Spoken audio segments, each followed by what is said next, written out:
Shaken by the wild idea in his own mind, Wei Wuxian lightly tapped his forehead and thought to himself, "Calm down, Wei Wuxian.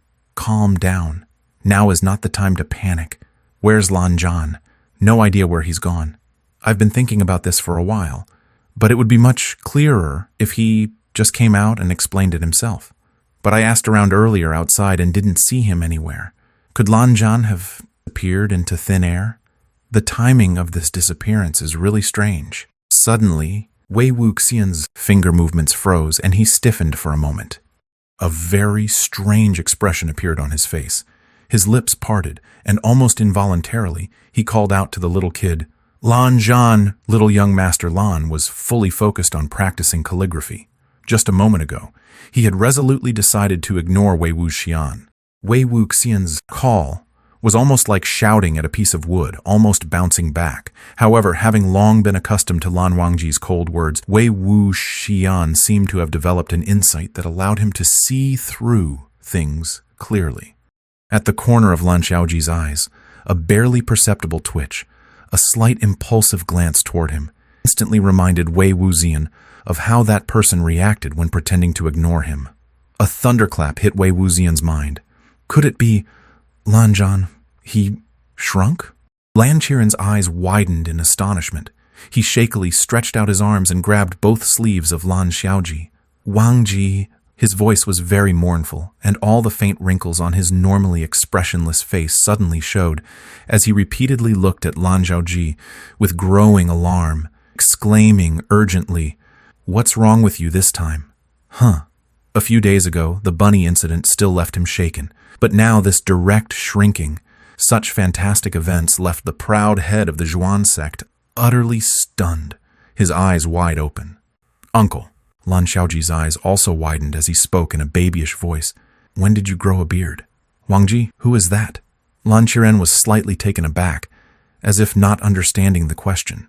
He turned his head and thought for a while, as if recalling something, then stroked Lan Xiaoji's small head. "A Zhan. Wangji is your courtesy name?" Lan Xiaoji asked.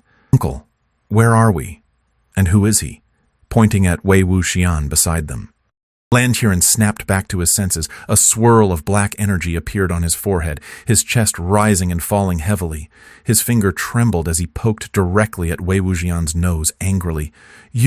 What did you do this time?" Naturally, Wei Wuxian became the prime suspect. "It wasn't me," Wei Wuxian hurriedly protested. "Mr. Lan, this time it really wasn't me. I swear, on all the erotic paintings in my room, I didn't do anything. I just came to find Lan Zhan and saw him like this." Wei Wuxian was the kind of person who never feared admitting that he did it after doing something wrong, which was one of his few rare qualities. Mr. Lan pondered this, his face twitching slightly.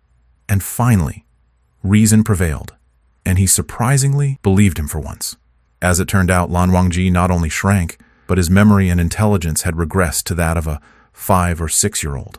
He felt that just moments ago, he was still in the silence room doing his daily homework, brush in hand, practicing calligraphy, and the next moment he seemed to be transported to a completely different place, still holding a brush, practicing calligraphy. Fortunately, his temperament was such that he calmly adhered to his homework, even though the world around him had changed completely. Schoolwork was an unchanging routine. "This is today's homework," Lan Xiaoji said, pointing to the sheet of paper on the desk, with precise and serious tone. If not for the extraordinary circumstances that disoriented him, Lan Qiren nearly nodded out of habit in agreement. After a while, he vaguely patted the little head, but glanced at Wei Wuxian.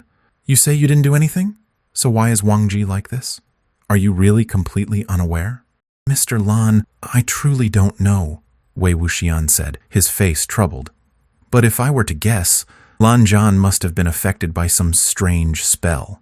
However, he says he was just practicing calligraphy, so it doesn't seem like he was personally researching any odd magic." The two of them hurriedly searched through Lan Wangji's desk, and indeed found a few books on talismans. Lan Qiren flipped through a few pages and frowned deeply. Wei Wuxian leaned in for a look and saw that these were not normal talismans at all, but rather unusual and fringe techniques involving summoning souls, transferring souls, calling souls, and capturing souls. But judging from the style of writing and the subtle meaning according to the words, it's not some sinister book. It's simply strange theories, and even carried a tone of warning to the world. Wei Wuxian slapped his thigh, recalling that the other day he mentioned improving the paper-cut avatar technique to make its application safer, but it was just a casual remark that he forgot the next day. He hadn't taken any action yet, but Lan Wangji had already taken the initiative. This Lan Zhan even personally went to look up some information. On the surface, he acted indifferent and often gave cold looks, but in private, he cared deeply. Wei Wuxian was a little surprised, and at the same time a warm little feeling surged in his chest.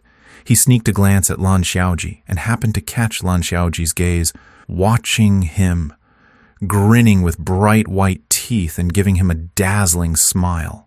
Lan Xiaoji was slightly stunned, his gaze at Wei Wuxian full of surprise and a little curiosity, as if he was amazed that someone could smile so brightly and radiantly. He stood beside Lan Qiren, quietly staring at Wei Wuxian.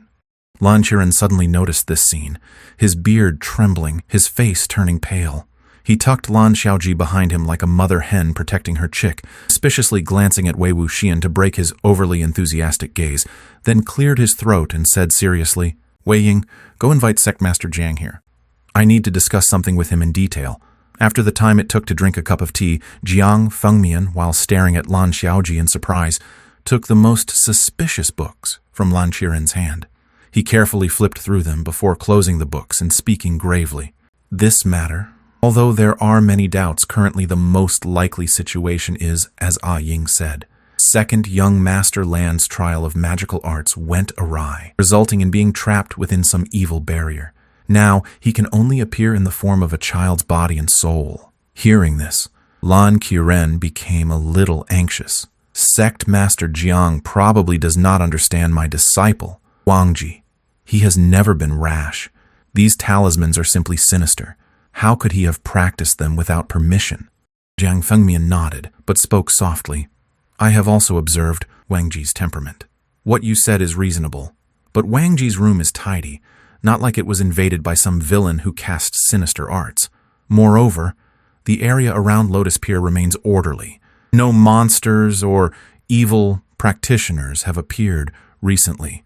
If someone intended harm, the possibility is low. As for what is written in those books, I don't think it's all sinister arts. Some are techniques by notable masters. For example, this separation technique here is recorded to be used by the Lan ancestors to track monsters. Perhaps Wangji was interested and wanted to practice it briefly." He spoke convincingly while sneaking a glance at Wei Wuxian. Wei Wuxian innocently blinked, but thought to himself that Uncle Jiang was astute and must have guessed that he had inserted himself into this matter. However, Lan Zhan would definitely not have gone wrong on his own. He cheekily returned a smile. When Lan Qiren's gaze swept over him, it froze into a dry smile and then turned serious again, officially saying, "Uncle Jiang's words are reasonable. I can't think of anyone who would want to harm Lan Zhan. Lan Zhan's temper means he wouldn't provoke anything himself. Most likely, it was his own curiosity. That day, he saw me use the paper-cut avatar technique and wanted to try it too. Unexpectedly, without some talent, it was truly hard to control, resulting in some strange side effects from practicing incorrectly. The most urgent task is to study these techniques thoroughly and find a way to restore Lan Zhan." Hearing Wei Wuxian's words, Lan Qiren's head buzzed, and he barely followed along, feeling something was off but unable to argue. He sighed and returned to his room. He wrote several letters and sent urgent messages through a transmission talisman glowing with blue light toward cloud recesses. Then he took down the jade pass from his waist, twirled a finger in a hand seal, and Lan Qiren's voice came from inside the jade token. Lan Qiren spoke briefly with Lan Qiren, while Wei Wuxian ordered someone to cut a few slices of melon from the kitchen. A servant brought a white porcelain plate to him. Lan Xiaoji stood quietly beside, listening to the adults discuss matters for a while, seemingly not understanding, his small eyes looking around yet making no sound or trouble. Wei Wuxian squatted beside him with a grin to feed him melon, but he slowly shook his head. "Don't you like it?" "It's very sweet." Wei Wuxian bit a piece himself, savoring it and demonstrating. Lan Wangji still shook his head. Wei Wuxian turned to Jiang Fengmian for help. Jiang Fengmian smiled and said, "Not every child likes melon, especially when given by strangers. You should let Mr. Lan feed him."